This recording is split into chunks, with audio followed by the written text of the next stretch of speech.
have to bear with me. I think so, yeah. All the first half will be presenting from here. You want me to? It's okay.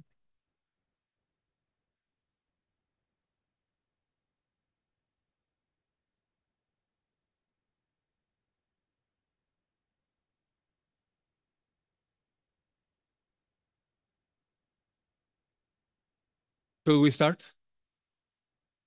Well, good afternoon, everybody. Thank you very much for being here. Happy to see old friends, but also new faces in this side event. So this is a side event about system sciences. I am Santiago Lopez from CIMIT, and I was co-leading the initiative on sustainable mixed farming systems with Professor Matete. And there is where we had applied and developed a lot of systems analysis approaches, and we put it at the center of this initiative. We suggested a side event for Science Week 2024 that didn't happen. And then with a new wave of propositions for those side events, we put together 4 different suggestions of side events that had to do with systems sciences. So the idea is to talk and to share these experiences and see the way forward in system sciences. I just want to tack. This is not working anymore. It was working.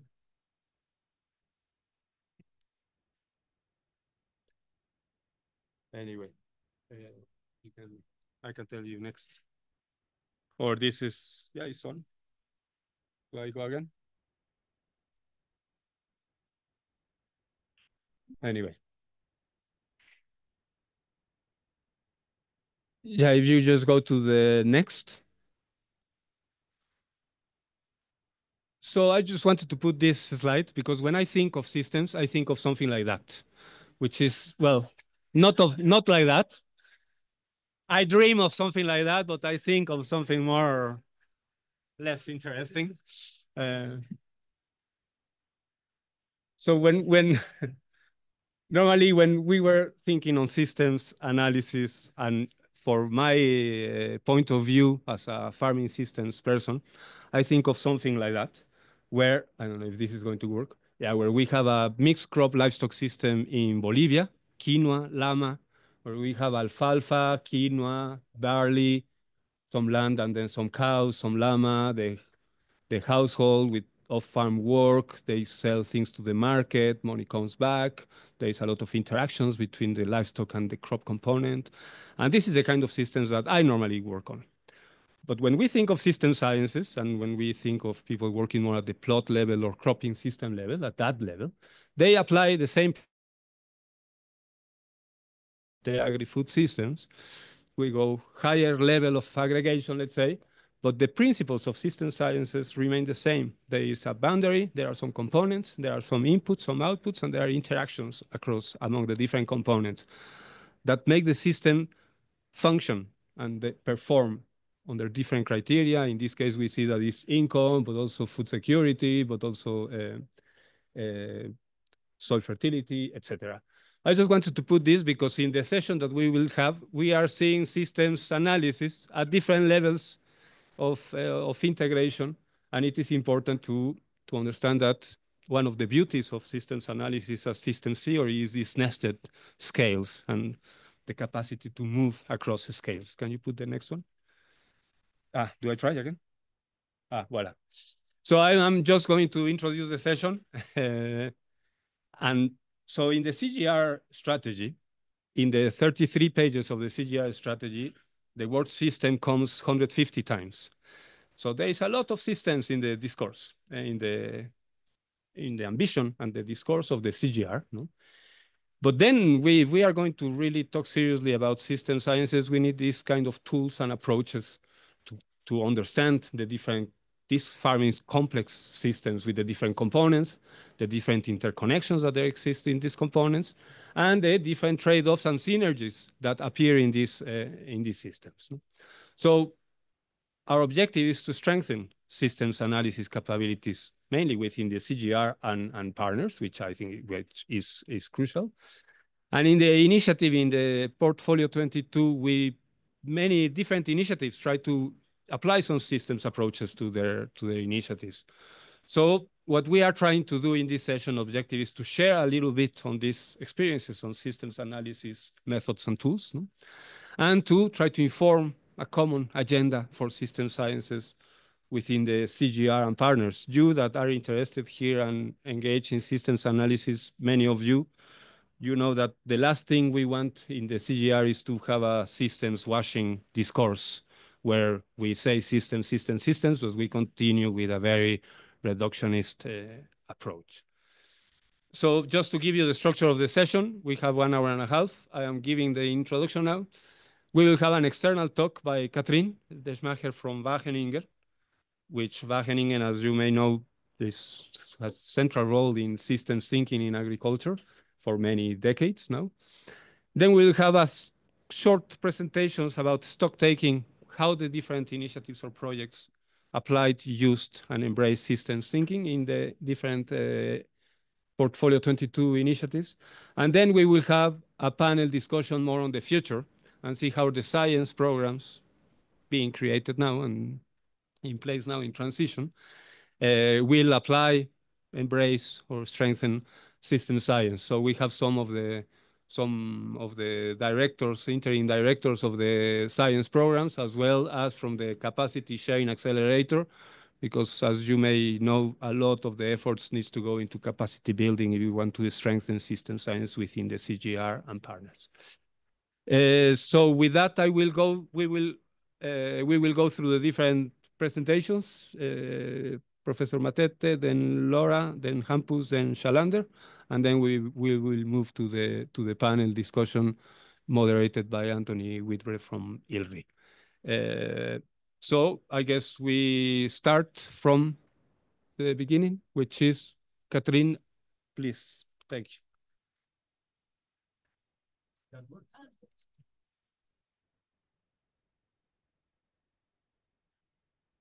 Okay. Good afternoon, everyone.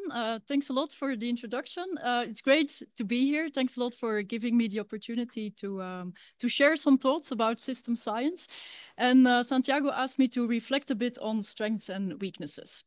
So before we go there, I want to take a very short moment to talk about the basics. Why are we doing it?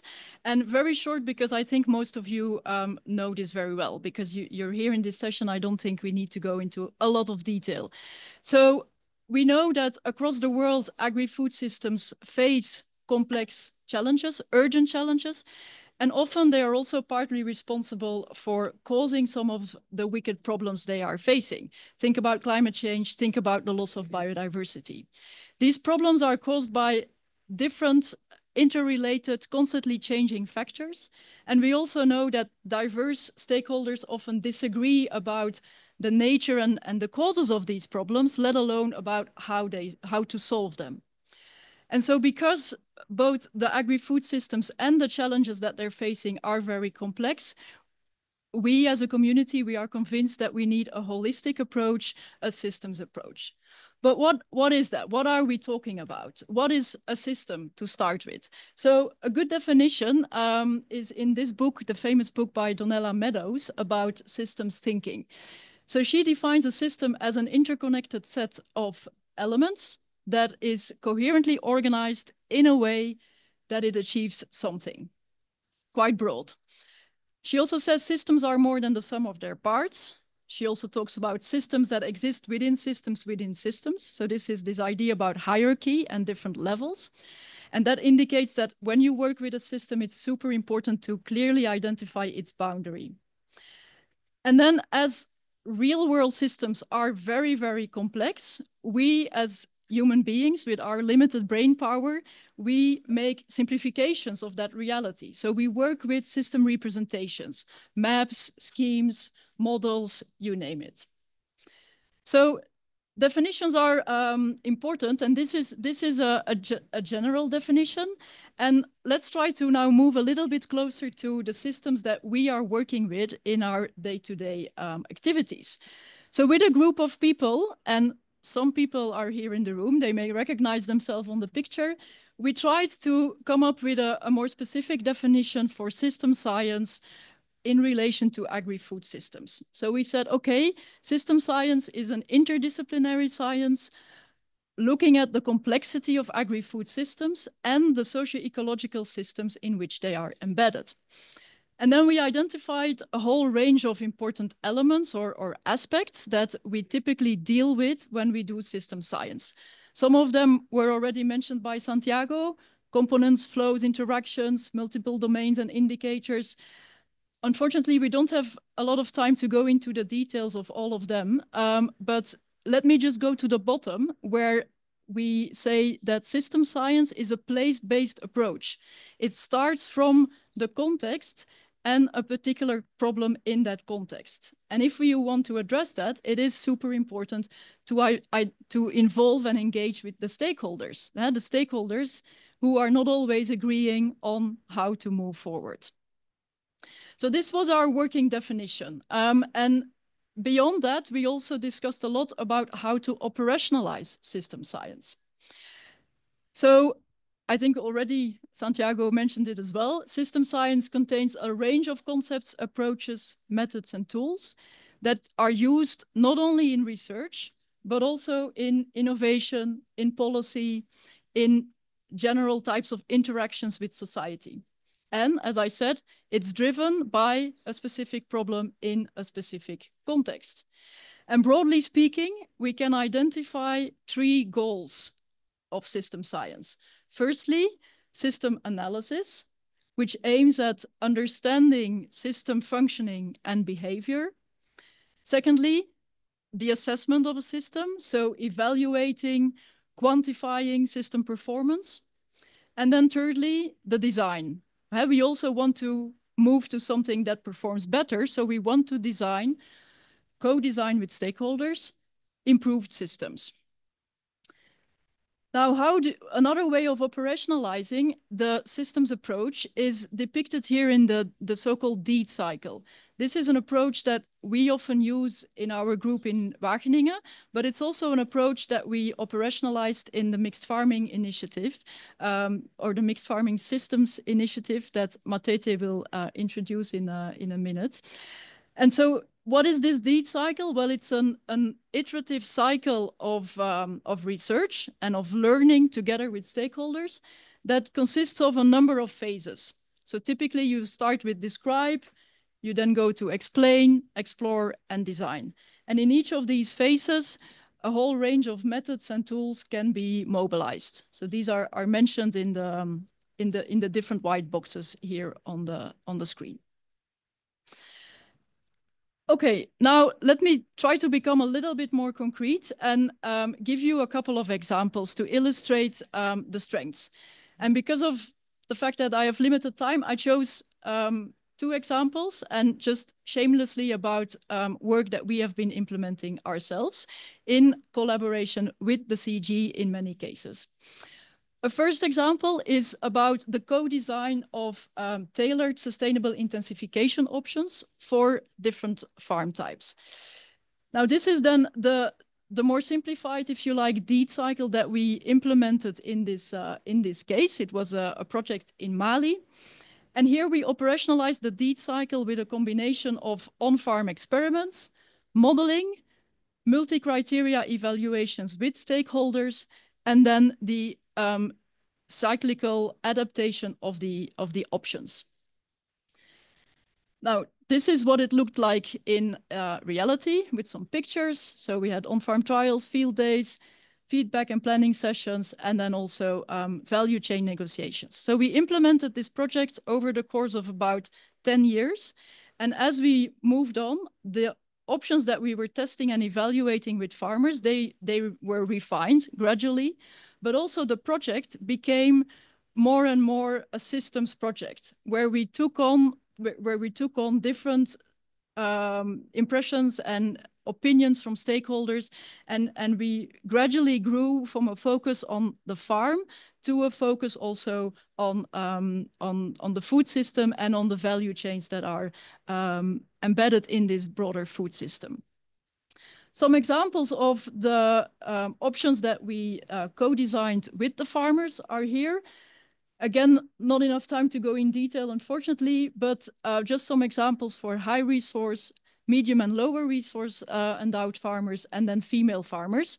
And maybe to just mention for the latter, we identified sheep fattening options together with dual purpose cowpea, and that was enabled by a revolving fund. On to the second example then, where we talk about transition pathways. So how do these systems move to more sustainable systems that can thrive also in future contexts? So we, again, implemented an iterative approach where we started from visioning exercises together with different types of stakeholders. Then we took these visions and implemented them in a scenario assessment where we used connected models to calculate what would happen in these scenarios in different sustainability domains according to a number of indicators. And we try to quantify the relevant trade-offs. Outcomes of these modeling exercises were again discussed with the stakeholders to then identify what would be needed to enable these pathways. So which interventions would the different stakeholders have to implement to enable such a change? So these discussions, in many cases, they led us back to re-envisioning the design. And they also often led us back to fine-tuning the models with different parameter sets, etc. So that illustrates that, again, this is an iterative cycle where we as researchers, we played just the role of the knowledge broker in a process together with stakeholders.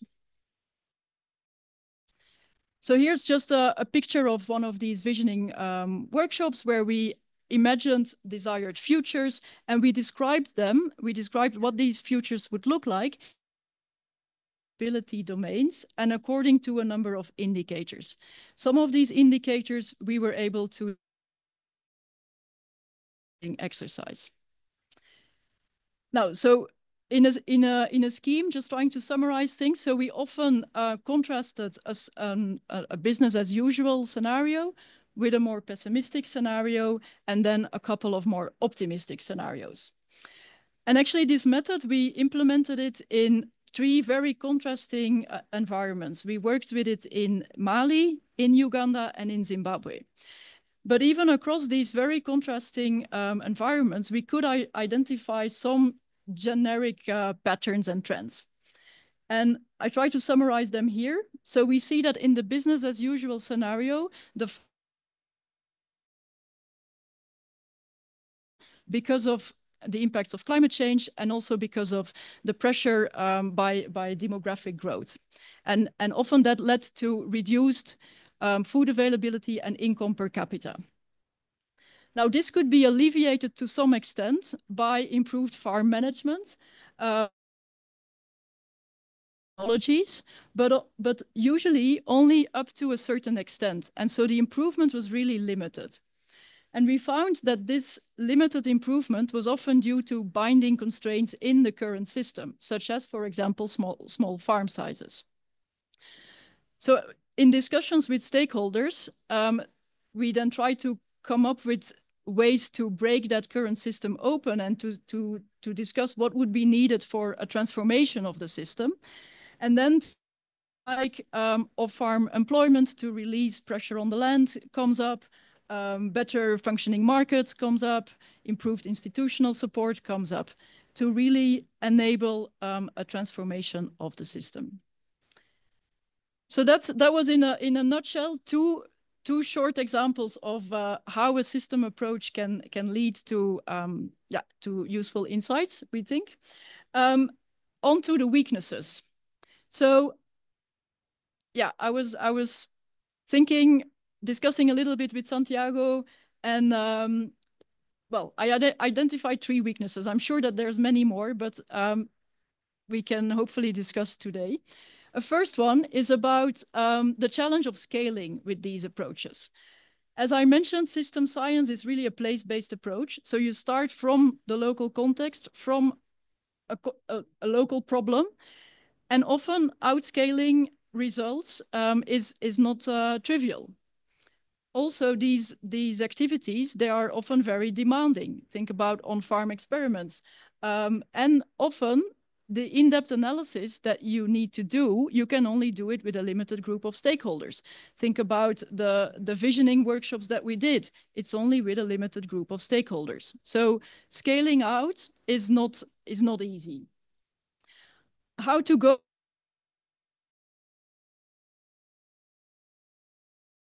It's good to try and go beyond the concrete interventions that we can implement in a particular farm or in a particular context, and try to identify principles that are scalable. And recommendation domains is perhaps something that is a bit similar to that. And another potential way to deal with this is to always keep in mind that it's important to generate actionable knowledge. So just not just knowledge that we write up in a paper, but knowledge that is useful for the people we work with. A second weakness is that system science often involves complex approaches. And I've given the example of the deed cycle. Well, we've seen over and over again that the deed cycle takes time to implement. And often you only get to the design phase at the end of your project, which is a pity. Because of the complexity of the approaches, we also see that PhD students, postdoc researchers, they need time to find their way. They need time to figure out which tools and methods can I use for my problem in my specific context.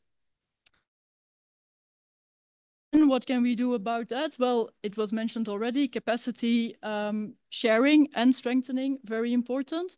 Also building long-term partnerships so that the time constraint is less. And then a third idea, don't wait with your design until the end of your deed cycle. Maybe try to start with design and implement your designed innovation and learn from that implementation, learn from, well, how it works and perhaps how it fails. And then a third and last weakness is, or weakness or challenge, whatever, is that we feel that system science as a discipline on its own is still also maturing. And perhaps this is related to a couple of things. One thing is that interdisciplinary projects are often complex to implement. I think people in the room who have tried to do it will be able to witness that it is not easy for agronomists and social scientists, for example, to work together. You need to first build a common language, and that takes time. Publishing interdisciplinary science is also challenging, and being rewarded in research and education as an interdisciplinary scientist is also not easy. And a third element of this weakness is that the added value of systems research is often not clearly or concretely articulated. And there I think we all have a job to do to make that very clear to our stakeholders, to our donors, to our partners, etc.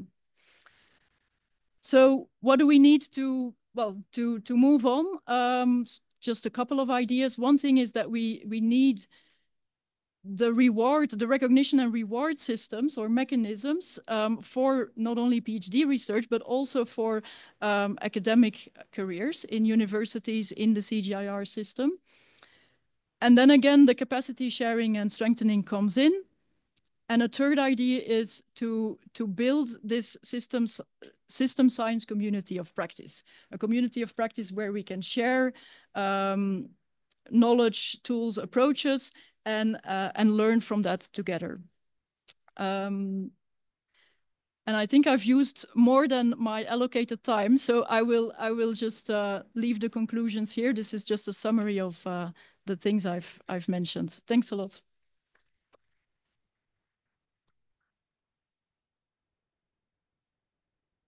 I think we move forward with the initiatives, and we will have time for for discussions, hopefully.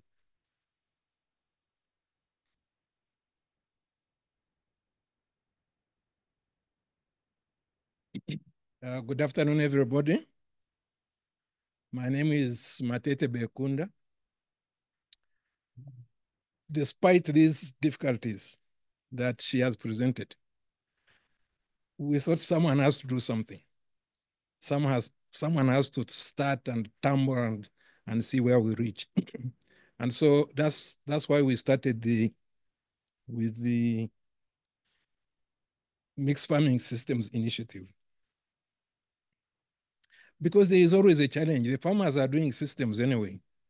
So how are we going to address the farmers if we cannot attempt ourselves to do system science in terms of research? And as you can see in the map, mixed farming is everywhere. And that's where most of our people get food and economics. And the biophysical and as well as socioeconomic stresses compromise, of course, the productivity of these systems. Now, what has happened is that over time, addressing these problems hasn't been at systems level. It has been on institutional mandates. Many institutions are maize-based, rice-based. The farmers don't do maize. They just do maize and cows and chicken, commodity. And then we realized that also, I don't know the pointer,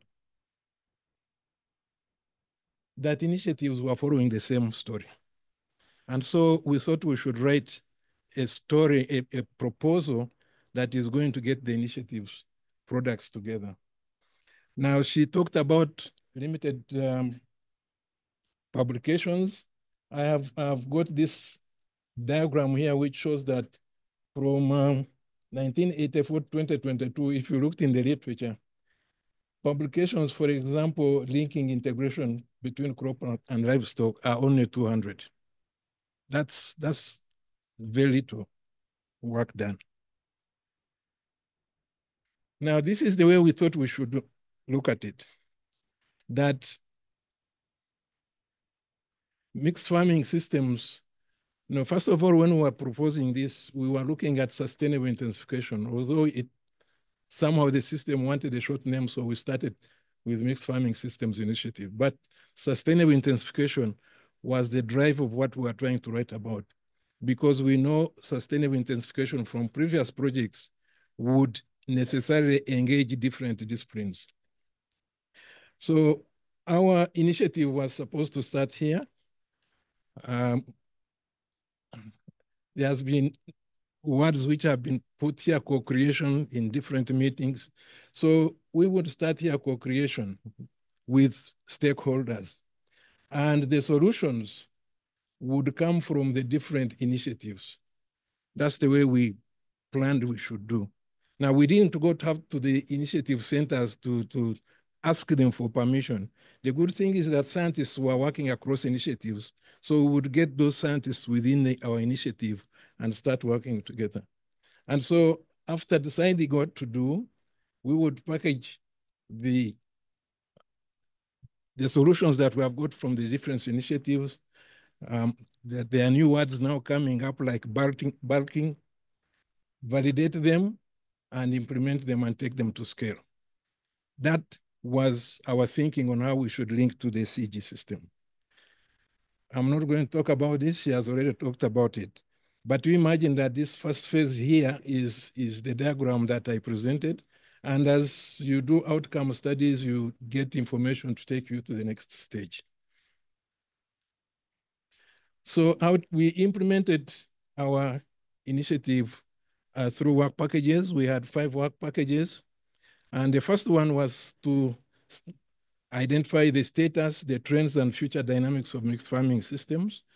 That was to identify basically the research entry points. The second one was to look at methods and tools, and this is where Santiago, we were under the spell of Santiago to see how we get these tools and systems for mixed farming systems. The third one is where we actually did the integration of technologies. And then the fourth one was to see how we develop methods of taking these complicated technologies to scale. And of course, we wanted to build the capacity in this systems analysis to take it further to the future. Now, these were interdependent. I left this space here to put arrows connecting these things, and then I tried to do arrows and they were confused, so I left them. Now I'm going to show you only two items of results. This is from our reports for 2022 to 2024. We did very well. There are 582 these numbers. You don't have to read them over time, but most of them were in knowledge products, especially from work package 1 to work package 2. And yet we were aiming at these packages and how to take them to scale. Now, you don't blame us for the low numbers. We only did maximum 3 years, maybe 2.5 years. And so we were hoping that we were going to continue as this initiative up to 2030 or something of the kind. I think Oscar decided we shouldn't go that way. The second thing I wanted to show you is that we really had developed a network of partners, and we can group them. For example, these are NGOs we had started working with. These are national research systems. The weakest link we had here was the donors. And so if we have to continue, we had only 2 donors. I think all of us should try to look for funds to continue this item. This is my last slide. Way forward, we want to influence the CG system to take up systems science on board. And so that was the objective. And so we convened the workshop. Already they have talked about it, of experts. These are the experts we had at the time. I think there are more experts than this, but we started with these ones. And so we have a report that we have put out, and you can find a lot of information in that report. The important communications was that we should form a community of practice, which again has been talked about. And in order to keep in communication with each other, we proposed a virtual institute, and of course with various people participating in that institute, facilitating resource sharing, collaboration, and stakeholder engagement. Santiago, there was supposed to be a follow-up meeting. So there should be a follow-up meeting to grow this system. Yeah, thank you very much. 5 minutes, yeah. Yeah, perfect. All right, good afternoon, everyone. I'm Laura Schmidt-Olabisi, and I kind of snuck in here because I'm not officially a CG person. I am a professor at Michigan State University, but I'm working with IATA for the year. And one of the things we're collaborating on is the Sustained Food Network. So this is funded by the National Science Foundation in the United States, and it involves several partners, including Penn State, Michigan State, Stockholm Environment Institute. And this year we're working with IATA. And I think this is really getting to what Katrine talked about in terms of the challenges of systems science, which are training early career researchers in how to implement these tools and frameworks, and also building a community of practice. So we're getting hopefully directly to that. And this is a networking project specifically focused on early career researchers in the food, energy, water space in Africa. All right, does this work? Did we just, no, okay. So talking about systems frameworks, systems methods, we all know there's a lot of them out there, as Katrine said. The one that we're using for this project is the Food, Energy, Water Nexus framework, which probably some of you are familiar with, have published in. It's gained a lot of traction in the last few years. And so this is an explicitly systems framework because it looks at these different components, interactions, trade-offs. This diagram doesn't show it very well, but it can also be used in a dynamic sense, right? So we are getting at a lot of those aspects of systems analysis that Katrine mentioned. And so just as an example, of course, you need water to produce food, obviously. Then you can also use cropland to produce energy, et cetera. And you can look at the trade-offs there. Okay. So the goal of the Sustained Food Project, as I mentioned, it's primarily a networking project, and the goal is to link, build, and accelerate international, transdisciplinary teams that provide sustainable solutions to water, energy, food nexus problems in Africa. And the project has three main components, but for the sake of time, the one I'm going to dive into a little bit more here is our collaborative learning schools. So these are 2-week kind of learning schools, as the name implies, that take place in communities. And we've held 3 so far in Uganda, Zimbabwe, and the United States, in Pennsylvania. And there are 2 coming up in 2025 that are going to be in Nigeria. That's the one in collaboration with IITA, and in Morocco. And I should say that overlying all of this, food, energy, water nexus analysis is, of course, climate adaptation, which is affecting all of the components of the system. Yeah. So in the collaborative learning schools, we're trying to address this kind of challenging problem of scale by having a 2-week sequence. So the first week is spent in community, working with farmers and other stakeholders at the community level to identify both problems and solutions.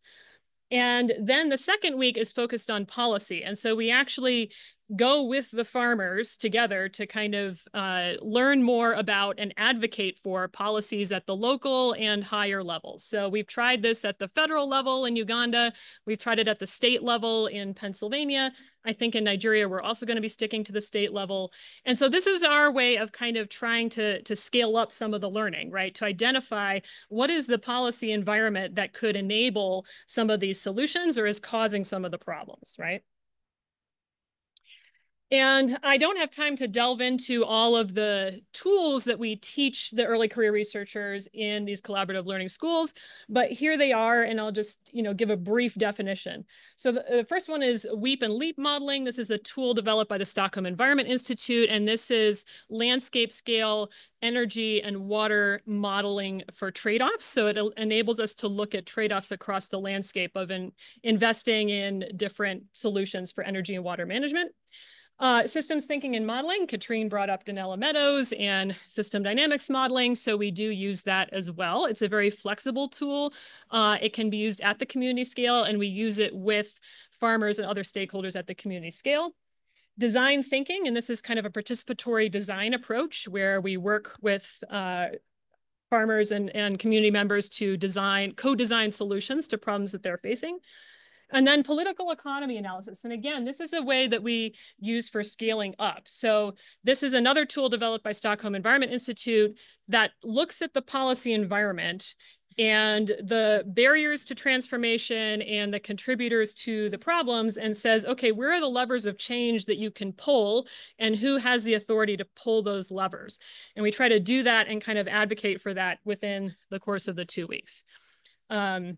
So that was a brief introduction to how you can kind of integrate systems framework and systems methods into building a community of practice and training early career researchers. Yeah.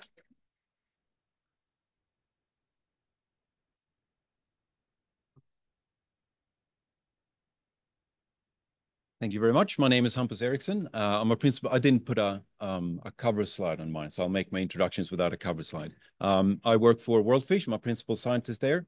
I'm also an interim director for one of the new programs called Food Frontiers and Security.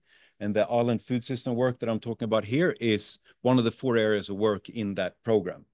So this is both something that we built up in the Aquatic Foods Initiative and now taking forward as a fully-fledged area of work.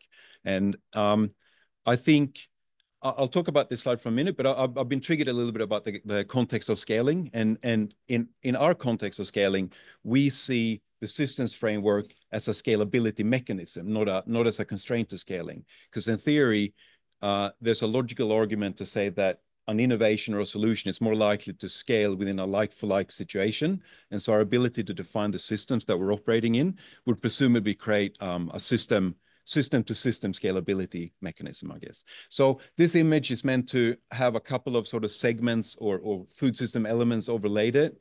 You can see fish in the water, people growing foods, and so on.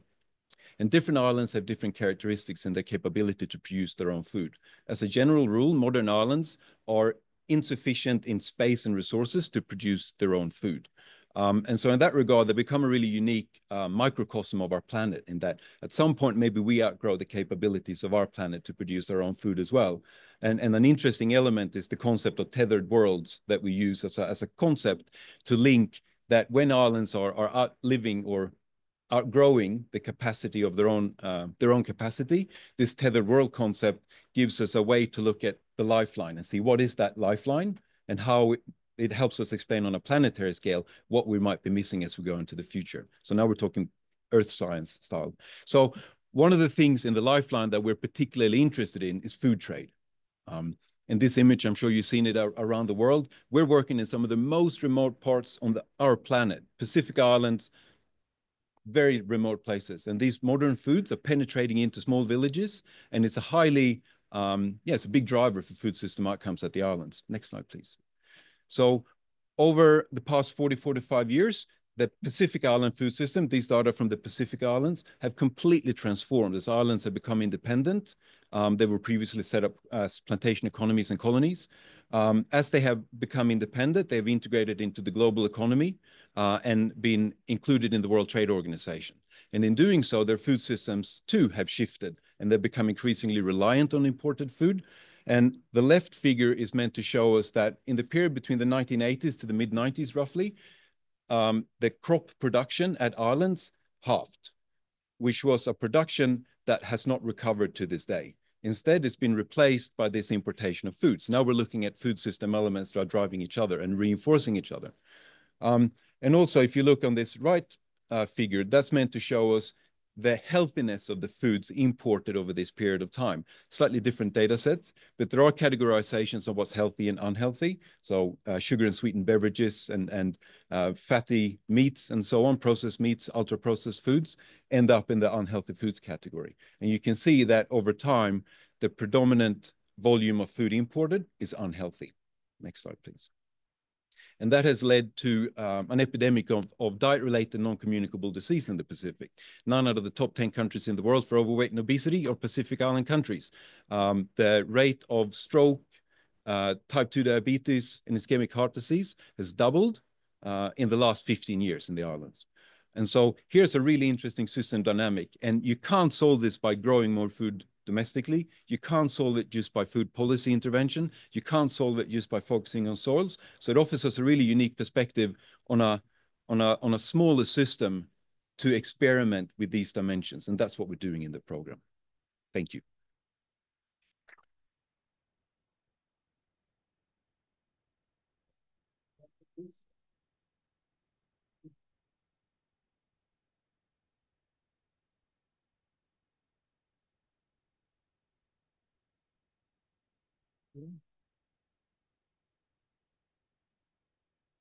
Thank you very much for having me here, and good afternoon, everyone.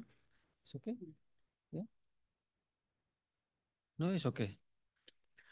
So I will be talking about here today very briefly that why it is important and how can we really use system science approaches and tools at landscape scale for achieving the sustainable intensification of farming systems. And as we know that smallholder farming systems, especially in the marginal environment like arid and semi-arid rainfed systems, are really not only heterogeneous, but underperforming. So current approaches are not really giving the outcome which we really want for so many years. So if you see in the left side, so it's a representative diagram of a landscape. And we have these different kind of systems. So under these environments, the farming systems really does not have full control and little control on the resources they need, whether it's water and soil health. So many actions and non-actions and landscape scale outside the farming systems impacts the outcome at the farming system intensifications. So under these environments, therefore, it becomes really important. And here, the system science approach can really provide tools and approaches that can help in harnessing the synergies at landscape level to achieve the sustainable farming system outcomes. So it's not really separate. These two are really so nested, as Santiago mentioned. So this can help us really integrating ecological, social, and economic dimensions. And I will be presenting this as a a case, making a case, but also a use case. I will not go into the real concept which has been discussed already in terms of system science. So this, what kind of tools we have tried to really implement this approach practically. So I will make in the last, I will show you what outcomes of this kind of approach we have used, ICRISAT used in India. This is a case of Maharashtra where in a landscape we want to, when we want to really optimize or enhance the outcomes in terms of sustainable intensification of farming systems, we started working with the landscape level. So where the land resource inventory and hydrological assessment that provide the soil and water conservation options, and based on which the water budget based analysis based on possible cropping and farming system option from farm to landscape scale. And this helps you to provide you kind of options with the current resources in terms of water and soil, but also it gives you the possible option that if you conserve based on that analysis, those resources, how can you intensify in terms of cropping and farming system?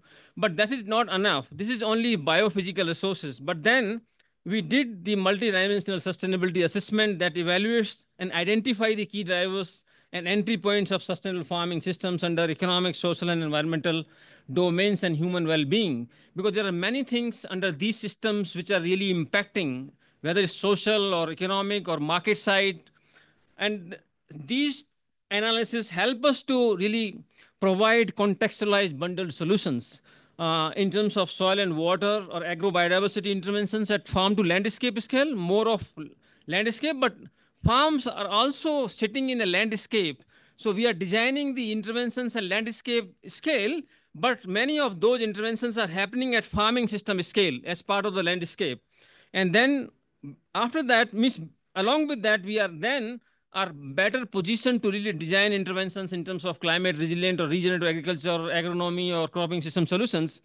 But besides that, when you are looking at the landscape scale, it also really aligns and provides to looking at the value chain scale, because then you are really looking at a much broader area, which addresses some of the marketing issues in terms of farmer groups for economies of scale, marketing and planning and governance of that. Because here the farmer really doesn't control at farm level. So this helps us to, for the bundling the solutions according to the farm households. Because farm households, we are not looking at only at a farm household, but we look at the whole system. And then we use the whole farm modeling scenario analysis to which of those bundled solutions are best for which type of farming system or which household type or even individual. It also can evaluate the next level, how these different solution bundles impact the overall sustainability of the system, which we are doing with that. So this kind of analysis can guide really the extension and development stakeholders and policy analysis. But here, I think as Catherine also mentioned, it's not easy to do everything. So we should not be waiting for doing everything. So, and we cannot be doing these things everywhere by ourselves. But how do we really orient and change the thought process and thinking in the extension system and the development stakeholders? Maybe some of these elements they start adopting into their own work, and that's how it will progress. I want to give one example that not only the farm level, why I'm making this case. This is an example. I will give you one more, two slides on example. This one landscape, which is a very marginal environment in Uttar Pradesh. So where ICRISAT work on a 4,000 hectare landscape, using those tools and systems approaches to really intensify farming systems, using a landscape approach.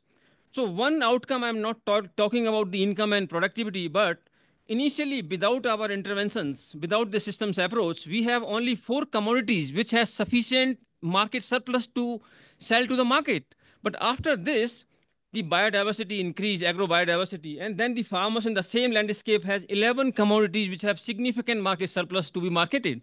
So then in that case, you need the different functional supply chains to connect them to market. So it doesn't end at the farming system level. So this landscape also really, when we are looking at the landscape, is helping to address some of the value chain issues. So these are the tools which I was talking about, the multidimensional assessment tool, which is looking at those economic, social, and environmental domains. And this is the whole farm modeling. Many of you are using different tools, whether farm design or the claim models and others. So this case, I have another slide. So these tools we use in a case of Maharashtra. And this project kind of ongoing work. A lot of success we have already achieved. Some of the part funding came from the SIMFS and the Maharashtra government of Maharashtra. Still we are working on it, but you will see the picture that how much we have achieved. So using the same approach, this in terms of land resource inventory and hydrology and the socio-economic, this so multi-dimensional sustainability assessment, and then you have those localized insights to develop those solutions at different scale, which are nested, and then using those whole farm modeling. So based on those, we design those solutions and try to implement. But in this process, the community participations, besides the systems analysis is fine, but the community participation was at the center. And other than the community, the development stakeholders, the groundwater department, agriculture department, we were working very closely with them. And this is the outcome. You see this the same landscape of in one of the village in Maharashtra. It looks like, and this village or this region is infamous for really the drinking water was not available. So train used to go for the water, and the women had a lot of problem where they are carrying water from 1 kilometer and 2 kilometers. And after adopting this approach and implementing by CRISAT with community and with other department, and this almost completely transformed. And if you see, you cannot read the productivity increase and a lot of water availability, the drinking water problem solved, livestock production increase, fish production increase, income increase.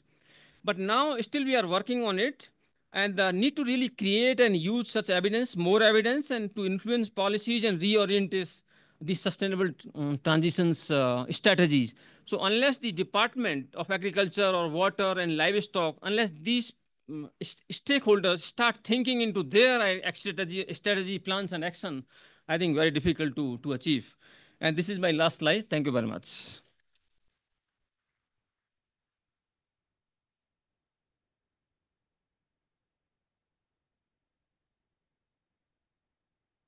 Good. Thank you very much for all the presentations. I think you have a good idea on the diversity of approaches, tools, context where this system sciences has been applied in the last years. So now I guess the best is that Jorn, Oscar, Anthony, and I was inviting someone from the aquatic animal and aquatic food systems, but they couldn't make it. So, and Charles, please, Charles. Yeah, Charles. And maybe to discuss a bit on the future of system science in the P25.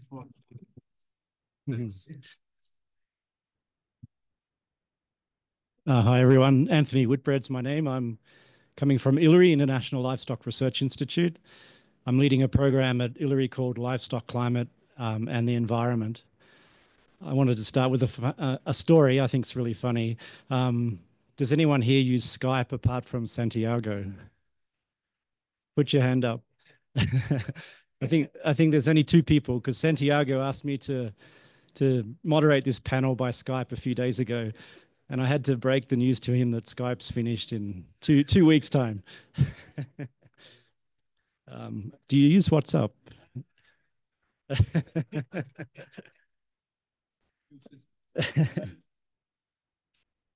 So yeah, it's great to be talking about systems science in the CG. There's some really big names in the room on systems science. My history started in systems science probably when I was 4 or 5 years old. I grew up in a rural area in Australia, and my family and my grandparents were all farmers, and they were systems scientists. They understood how to manage very constrained systems, particularly in these crop, livestock, low rainfall areas of Australia where I grew up.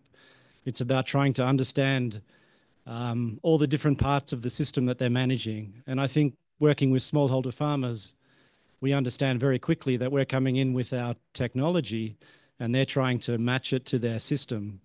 And we're often way behind these farmers in terms of understanding what a system is. The second part, I think we find many examples of where we use tools to understand the complexity of systems. And I think most of the speakers have talked about the tools. Shalanda presented about 10 slides of multiple tools. And there's many tools around that can help us understand how to analyze the system, and they could be farm level, household models like bioeconomic model tools. They can be cropping system tools like DSAT or AppSim. They can be farm design tools that the Wageningen crew has brought together, value chain models. They can be agent-based models. They can be ensembles of models. And these are all tools that help us understand the complexity. And I think Katrine said something about the framing and the boundaries. One of the problems we have as system scientists is forgetting about the boundary. We try and describe the whole system. We try to describe and intervene and try and understand the complexity. We can't do that. We have to bound our system and frame it, and then try and understand the problem that we're working on. So I was part of the AppSim modeling group in Australia, and that was very much around building crop models, crop, soil, forage models that would help us understand how you would manage climate variability. But we used them with farmers. We used them in the real world in participation. And that's how the system part came to us having a lot of success in managing climate risk in Australia, which has then spread to many other parts of the world. So framing and boundaries is a really important aspect of being a system scientist. The CG, then we're going to get onto the CG now. It's had a checkered history in system science, I would say. I've been around since 2014, and I came in when there was a lot of money for system science very temporarily, and that was the CRPs, the collaborative research programs that happened. There was a great one called Dryland Systems, a wonderful program. And I think after 2 years, it was basically the budget was halved, and after another year, it was cancelled. And that was really a shame, because that was probably the CG's first example of a real systems program that was going to have a huge impact. I won't go into the people behind that, but we probably got stuck a little bit in analysis and got into some paralysis. But there was a lot of things that were happening out of that systems program. Some of the work that myself and Shalanda did in India were showing you could use systems analysis and then start scaling almost immediately and have big impacts. The other great example of a systems program or a systems project that I know of is the Africa Rising work that I think Mateti, wherever he's gone, right there, Kindu at the back, and many others have been involved in. That was a 10-year funded phase of USAID, unfortunately, rest in peace, of work that went for 11 years in the end. And it was a program that didn't come in with a technology. It came in with an approach that worked with farming communities to identify interventions. And whatever those interventions were, it wasn't Ilari doing livestock, it wasn't Akata doing crops. It was all the technologies that would fit into that farming system. At one stage, we adopted avocado, and we created a market out of avocado. So systems work isn't about prescriptions either. So the conversation now to our panelists, and I'll get you to introduce yourself, because Santiago asked me by Skype, I'm not very prepared, but I'll get you to introduce yourself in a second. But the objective of this discussion is to pull out from you what are the opportunities for system science and scientists in the programs that you're leading in the next phase of the CG, the science programming. So, yeah, Charles, why don't you introduce yourself first? So my name is Charles Kleineman. I'm the team leader of ICADA Capacity Development Program. So I know well when you talk about the dryland system, the dryland initiative at that time. And I'm also interim deputy director for the Capacity Sharing Accelerator for the new portfolio. And so do you want first that everybody? Yeah, we'll do introductions. Oscar Ortiz, interim director of the Sustainable Farming Science Program. Good afternoon, everyone. My name is Jörn Schmidt, and I'm the Director for Sustainable Aquatic Food Systems at World Fish, and I'm also Interim Deputy Director for the Multifunctional Landscapes, and I think we will touch on that in a moment. Yeah, so let's stick with that, Jörn. Oh, dear. Yeah. So we're interested to see, you've heard a little bit about the system science in the CG, and you heard me talk about a bit the history. Where do you see system science fitting into multifunctional landscapes? Obviously, it has to, but Absolutely. And it is quite interesting because I'm with the CG since only a year. And as sad as that might be, until July 2023, I didn't even know that CGIAR existed. So there you go. Which is just due to my background in fisheries, I suppose. So multifunctional landscapes in itself, I think, is a systems approach because the way that we have been designing the program is really working on a systems level. So we take the landscape as the system to start with, and we do not, and I think it's very, very important what you said in terms of, boundaries, knowing your boundaries. And it's always a matter of, which lens you take, in how you construct a system. And maybe giving a very brief example of that, what I mean is, so for example, as a CG, we probably often take the food lens in looking into a system. We could take an energy lens to look into a system, and it will look different. We could take a mobility lens and it will look different. And I'm coming from marine social ecological systems. And so if you take a system where you focus on, for example, tuna, will very much, very differently look to a system where you focus on, for example, anchovy. So that's important. And the landscape program, by definition, of course, as we use the landscape, we need to define these boundaries. And these boundaries depend a little bit on the issue we are looking at. So we might use a biophysical characteristic as a boundary of a landscape. We might use an institutional constraint to define a landscape. We might have a combination of different boundaries that need to work together to really work on a systems level.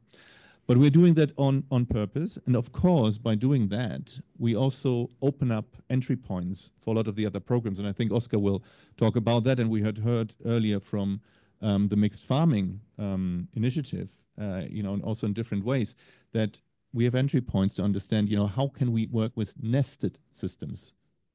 And the nested systems is, again, something where I think it's interesting because Hampus said, like, rather than seeing the systems approach as a limitation for scaling, we take the systems approach as an opportunity for scaling and understanding how we actually can use that to learn and then, extend that to different situations and contexts.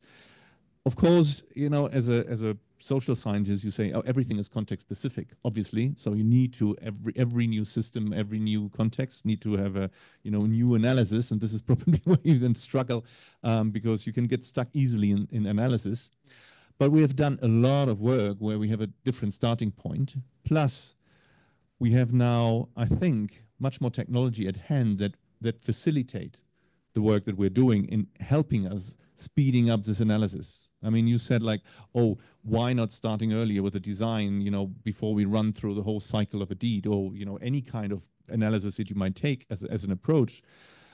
And we have a lot of knowledge about the issues at hand because we're already working in different contexts and understanding how these are interlinked and what are the concrete elements and using them, for example. And that is maybe one interesting application of new technology to develop, for example, a digital twin, working in combination on the ground with the community, whereas you at the same time already with the available knowledge, you develop that digital twin to understand what kind of intervention might work, test that in that environment. And if you figure out, okay, that would be maybe an intervention that could work, implement it, it might fail miserably because you might not have all of the information available, but you learn and you feed that back. And so over time, you actually have a system that allows you to then also transfer that learning more easily into new systems because you know what are the characteristics of a new context and you can adjust your digital twin accordingly. And then, of course, you can work with that. And I think this is a lot of opportunity. So in the multifunctional landscape, it is really,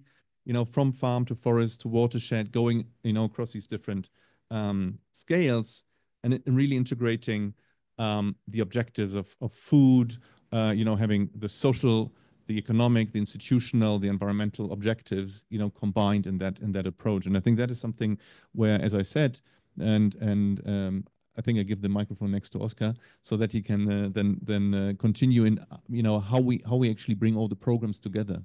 So if you look into the system, you have a landscape, you have a farm.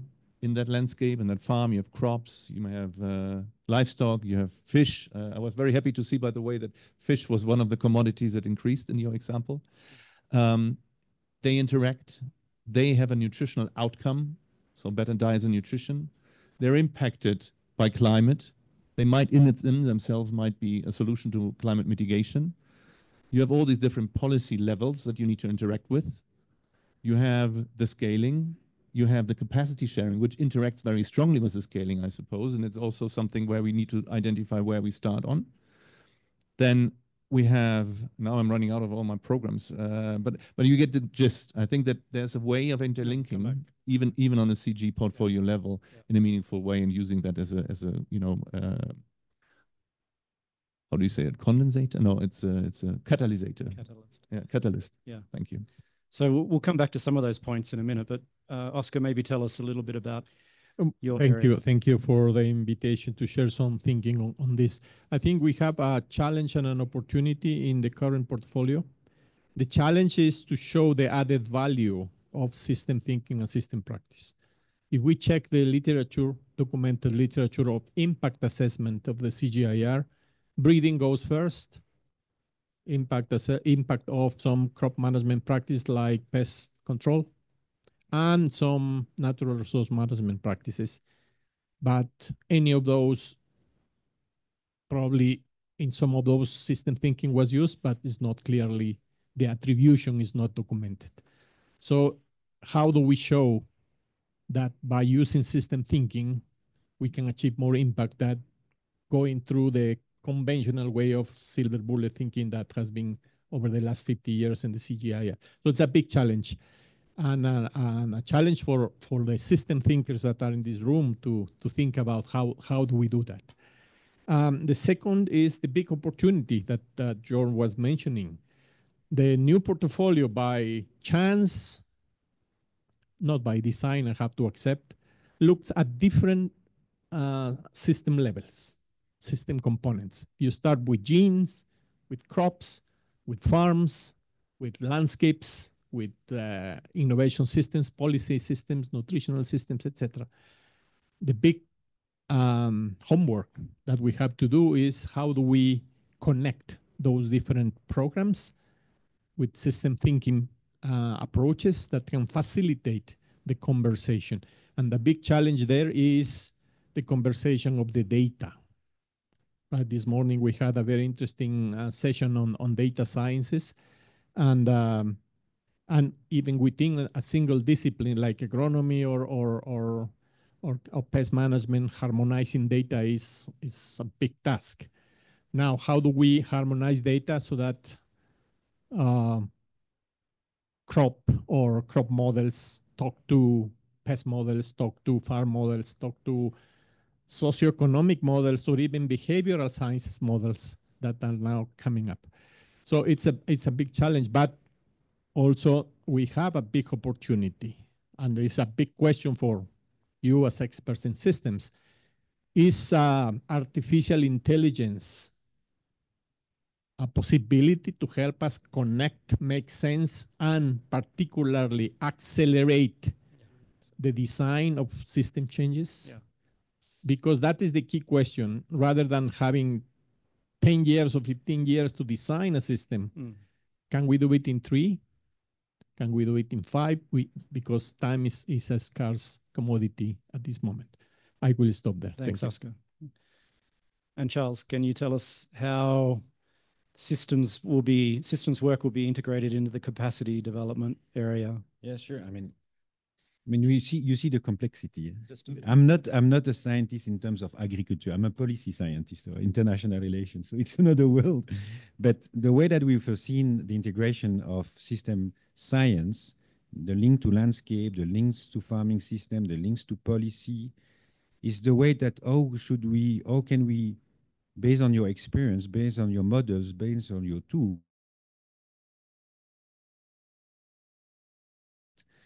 curriculum models that can be used for training component in different level of people. So from scholars, university curricula, up till mid-career professionals program. I see the system science to be like, to me, a soft skill science, if you want. So how I integrate that into those kind of modules that the CAPTCHA is going to implement. And that's the way the support the CAPTCHA accelerators can give, because it's a change of mindset. It's a change of integrations into when we're talking about Nexus, for example, it's the same problem I'm having in Nexus. I mean, everybody's talking a Nexus, and then you get always one entry point on Nexus. So you need to reshape the mindset, and so it means that you have to do it based on curricula. And the idea with the Capture Accelerator is how to support the expert group to end up with modules that can be served within different targeting audience in the capacity development program. Link it then, of course, with the scaling for impact, for example, when you reach different type of audience. And that's the way the Capture Accelerator is going to work with the different community, especially, I mean, also with the farming system design, for example, where we have been involved myself in hosting one in Marrakesh with colleagues. So those group of experts, or you gather them into our innovation laboratory within the Capture Accelerator to extract those elements, or to work with the right partner through the South-South Triangular Cooperation in capacity development elements of programmatic approach, and then getting the gap analysis on that and integrating it in the different level of institutions. That's key to us, because I see a lot of experts communications around. Santiago, I've been involved in different meetings on that, but still now, how do we capitalize on that and how we integrate into a system that will help the next generation of scientists to get it into their own curricular programs. Okay. Thanks, Charles. We're going to ask some questions from the audience in a second. I might ask a question while you're thinking, and then I'll come back to the audience. But you've all mentioned tools, I think. Do you think the CG is going to be able to lead the way in building models and keeping models, building data sets? I think it touches a little bit on the AI part, Oscar, you mentioned. But the CG hasn't been particularly good at this area, and we've relied a lot on our academic partners to build these models. What do you think the future might hold in that area? Will we continue down that same road? Maybe Oscar can start. Absolutely. I mean, in terms of making progress in this area, we need to work in partnership. It's clear that the CGIAR has a space in translational research, but not in the fundamental research. And that applies for artificial intelligence, also for genomics and all the omics area that other institutions are making much more progress. But the CG has connections with the ground, can help transform those big scientific ideas into practical solutions. Yep. And that perhaps is the main challenge for system thinking, is how do we select from several options more rapidly to provide options to decision makers. And that is something that we could do now. The CGC still internally has a lot of room to improve for documenting, managing, and standardizing its own data, right? Which is a more applied type of data. And I think we have to do a lot of work there, because that's a tremendous opportunity for moving faster with the new tools of models and algorithms, etc. Thank you. Jon, any comments? Yeah, maybe very quickly. So it's quite interesting, because one of the issues often is that you have this extreme multitude of tools. There's, I mean, zillions of tools out there, literally. And often one of the challenges is the intercomparability. So, you know, you apply all these tools, but it's very, very difficult to really compare these outcomes. Maybe a brief anecdote. So coming from the marine space, there's a lot of, you know, ecosystem models that are being used. A lot of them are being developed for a particular location and context. And that's probably true for a lot of the tools that are out there as well. So it's very difficult to use that and apply that, because it requires that you actually have a contact in that new location, that you can work with, you know, that context, and you can apply that. There's very, very few examples where you actually have models that were able, which actually jumped over that and are now more applied, just because there was a mechanism behind to be able to apply these models in new contexts and learning and adjusting these tools. And I think this is a unique opportunity that we have in CGI, because we are working in all of these. I mean, in I don't know how many countries. We probably work in a lot of countries. I should know, but I'm only with CG since a year, so I might be excused. But we're working in that. We're not only working in different countries, but we work in a lot of different contexts and situations. And so there's a huge ability to actually work with the academic partners that are able to help us in developing, but, being able to identify, which tools are actually the ones that we want to use and can use more meaningfully, over this wider landscape, because otherwise, if we don't do that and we use all these different models, then we will never be able to really exchange the learning across. So I think there's an opportunity here for us in that space. Yeah. And Charles, do you have anything to say around the CG's role in this curriculum space connected to the academic space as well? And that's exactly, the way that the Capture Accelerator is bringing back those partners from university. And that's the discussions we are having, like Wageningen, like we 6P with other university also, and USO University, to be added and bring them too in the community of practice to share those tools and then agreed about the modules that we can use, either for university, either for the mid-career professionals program on the soft skills development, which is touching base not only partners, but also CG staff, because that is important, because even if in the CG staff, they don't have, at time to time, I'm having the question that, do they understand system science? Even if I'm not an expert, but we need to equip them to do so. So it's part not only for the partners, but also for the CG staff. Okay. And yes, universities are interested, but you need to start with some key one. Yeah. And integrate that in curricula. And also there was the mentioning about PhD programs and so on system science. That's also next cycle that we are in discussions with the university and granted, funding agencies to grant system science. Okay. Shall we open it up, Santiago? Get a few questions from audience? Yeah. Do we have some questions around the role of system science in the new science programs? Is there interest from the audience to ask questions? There's one online, is there? Yeah. We'll start there. Maybe, yeah. So shall I speak? Okay. I don't think I can show my video. My name is Olga Jordan. I'm working for the Alliance for Diversity. The question online, you can go ahead. Can you not hear me? I started already. We can't hear you. God. Yes, I actually said something and my microphone is working. Well, there are two questions here. One is system analysis relies on being open to open, another door and another door. So I guess it has to do with the boundary, with the limits of the system.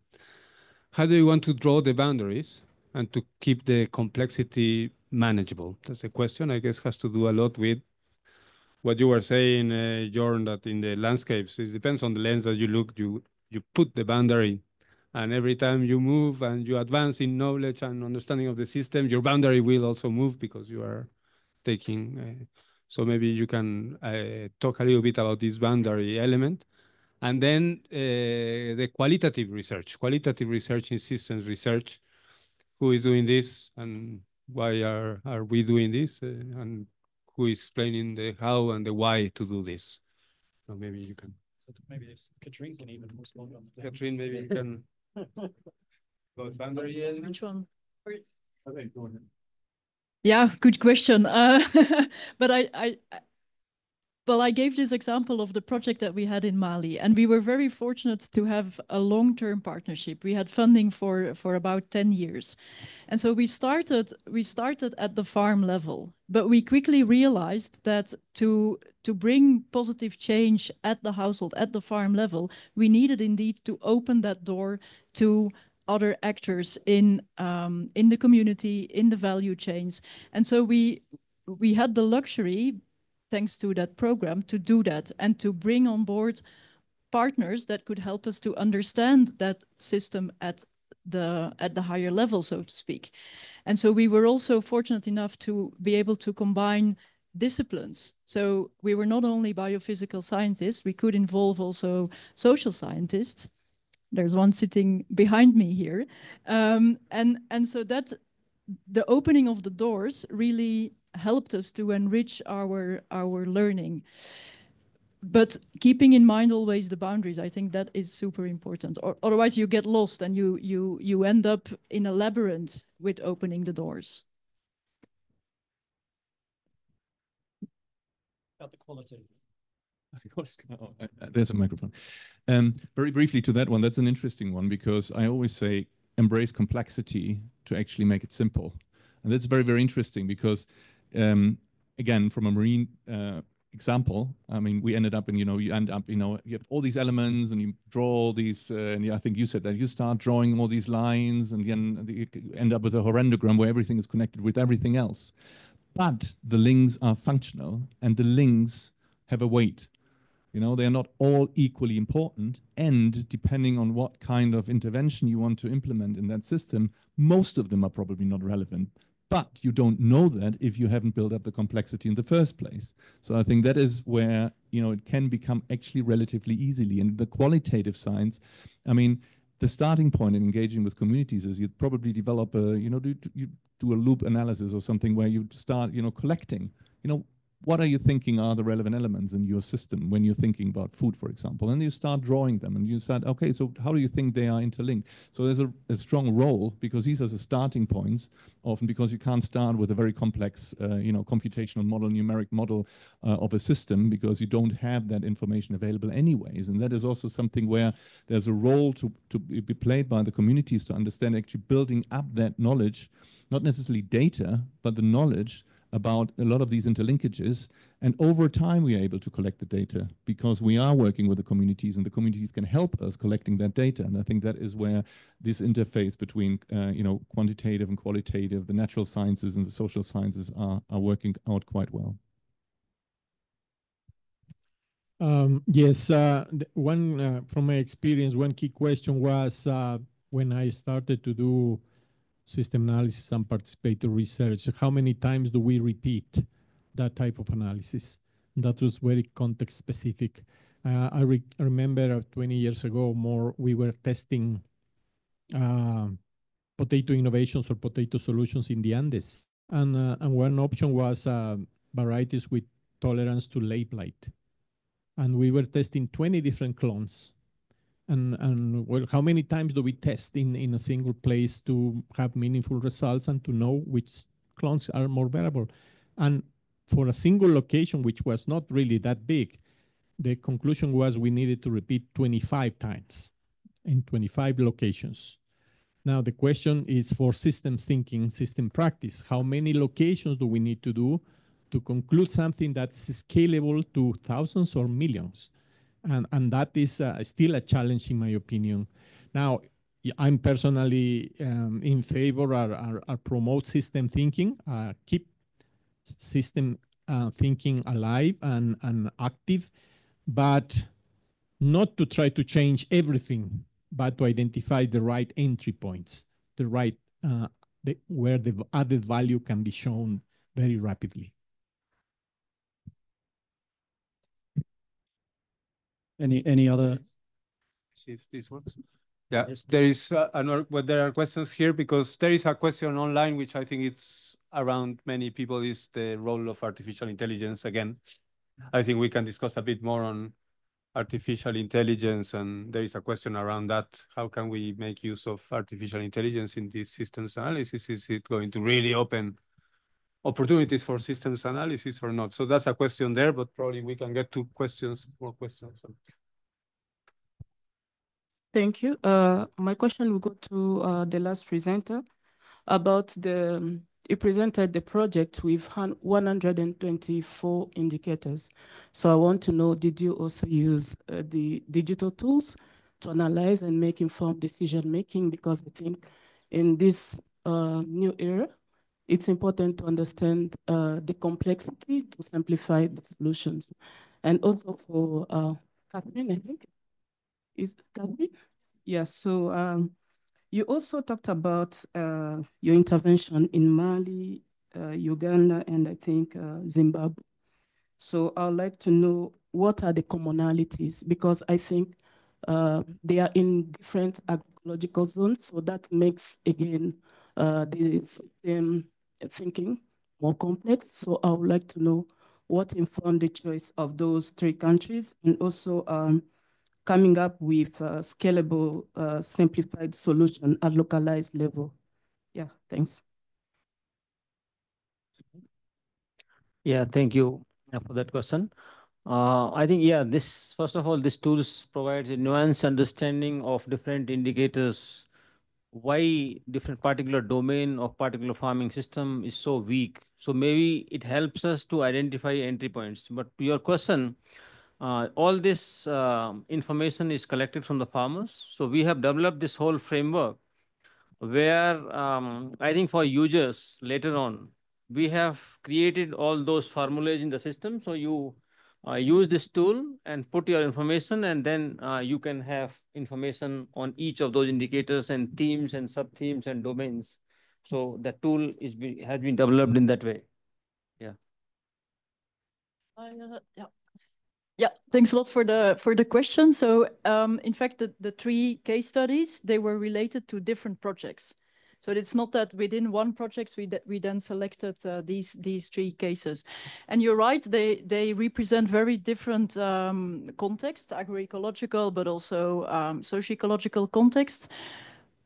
And so that's why I tried in my presentation to just stick to the things that could be generalized. And so one thing that struck us time after time was that if you focus on farm level interventions, the actual impact on livelihoods is very limited. So it really showed us the clear need for a more drastic change of the farming system. Some people call that a transformation. Well, we stick to the terminology of transitioning, but that was one common theme across these very different contexts. Well, we've got a couple of questions now, so we've only got a few minutes, so just quick, short questions. Maybe we take a couple. Oh, you've got the... Over there is one, the lady. Okay. Okay. We might take this lady first.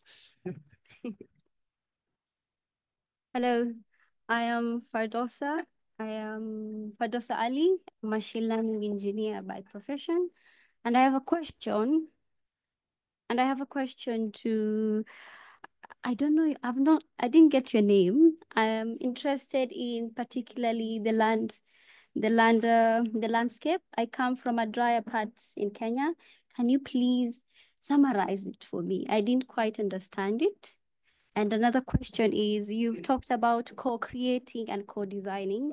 As an African developer, how can I be part of it? Because I've realized most datas are Western-centered, and some datas do not consider the realities on the local realities of most African.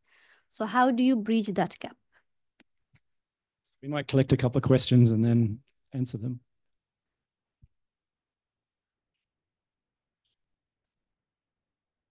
Is this one? Yeah, I just wanted to check anybody's view on how to incorporate the dynamic nature of systems into some of the analysis that is being done, considering short cycles, long cycles, those sorts of things. Yes, please. Tilahun, I can't ignore you. Yeah, thank you. Tilahun Ahmed is my name. I work for Agra. I used to be part of the CG for many years.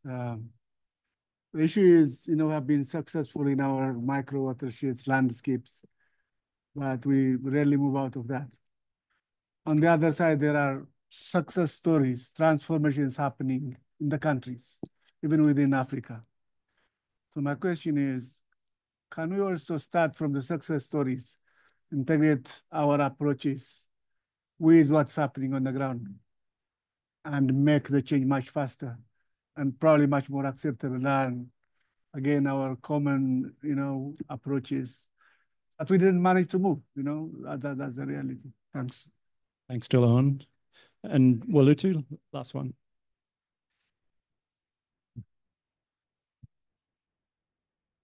Thank you very much. My name is Walutu Aberra. I work for the Alliance.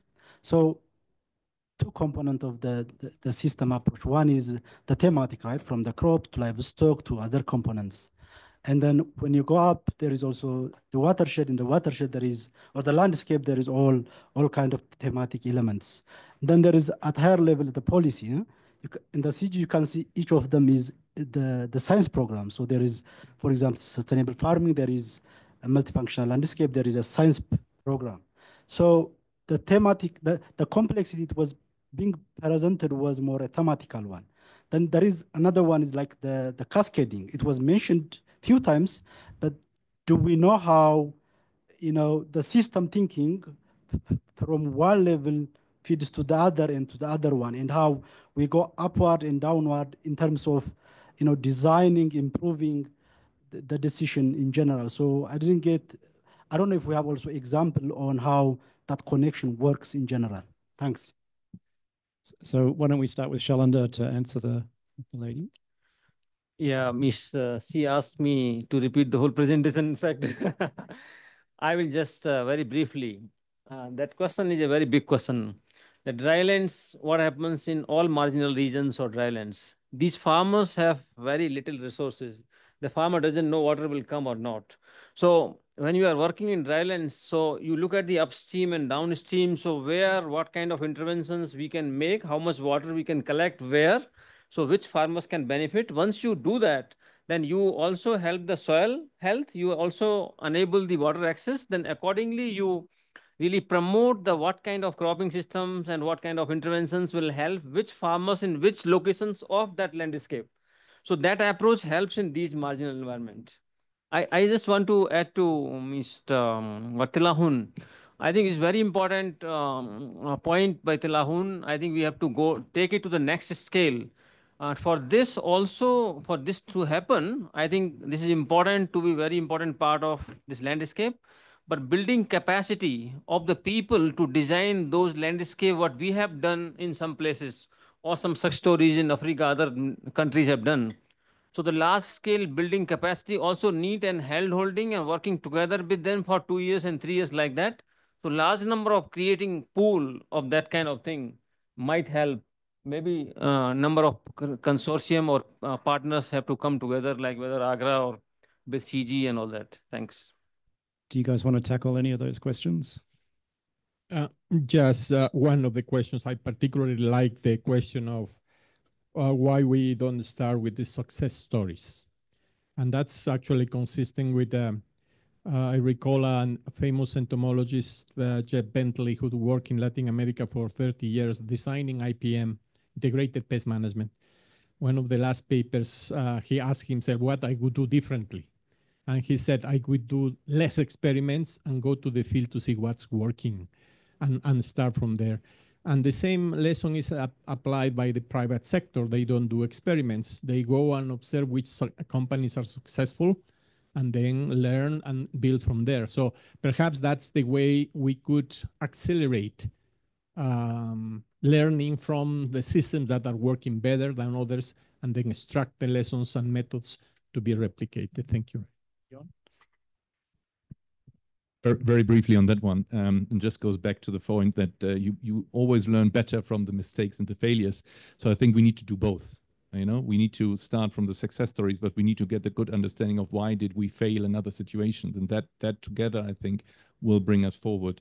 In terms of the dynamic nature of systems, yes, I mean, there's different methods of doing that. And of course, different elements of a system are operating in different dynamics and different, frequencies, things are operating in different, and that is, of course, where it becomes a little bit challenging, but where the simplification is so important.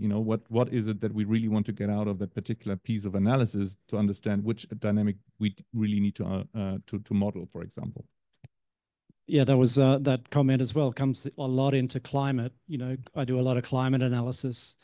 If we worry only about the near-term climate information, we're really missing out. So we have to use an ensemble of models. We use short-term models that are trying to understand the present climate risk, and we're trying to then use long-term models to understand the future extreme events and how that might drive a change. So it's a good question. How are we going with time? What, 5 minutes? 5 minutes over, finished. Okay. All right, we have to finish up and let you all go home. Yeah, thanks very much. It was a great session at the end. I took a couple of key takeaways. We need a long-term approach, obviously, to research and our systems work being embedded into our programs. So we don't want to see in 3 years' time that we're rebuilding the science programs. We need partnerships to maintain the tools to develop the models to embrace the new methods, especially AI. So that's not going to happen just in the CG. It's going to very much require partnership. We have to be smarter at collecting the data that we're collecting in the field. CG collects a huge amount of data and much of it disappears somewhere. So we need to be much better at trying to collect that data. And the final one is around curriculum. I think there's a real need for the sort of curriculum that the CG can develop, especially related to, you know, people that are on the ground, extension officers, training, also the university people in curriculum that's relevant for systems work. So that's my takeaways from the few minutes. Santiago, thanks for inviting me on Skype, and next time on WhatsApp. Yeah.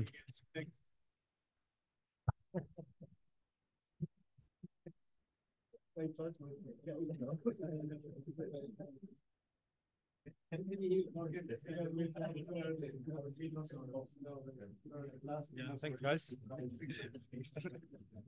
Thank you very much.